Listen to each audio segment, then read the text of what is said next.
নির্বাচন আসন্ন, তৎপরতা তুঙ্গে। প্রধানমন্ত্রী আজ খড়গপুরে, মমতা বন্দ্যোপাধ্যায় পুরুলিয়া, সূর্যকান্ত মিশ্র সভা করলেন চন্দ্রকোনায়। এবার সংস্কৃতি সংবাদ।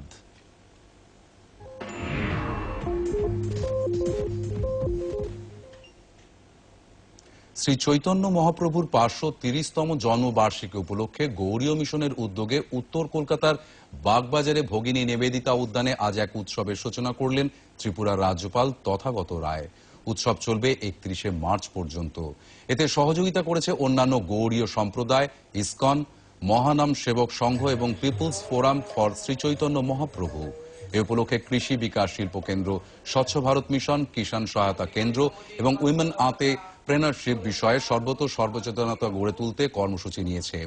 তথাগত রায় এই অনুষ্ঠানে বলেন, সব বাধা উপেক্ষা করে গ্রাম শহরে নগর সংকীর্তন করতে হবে।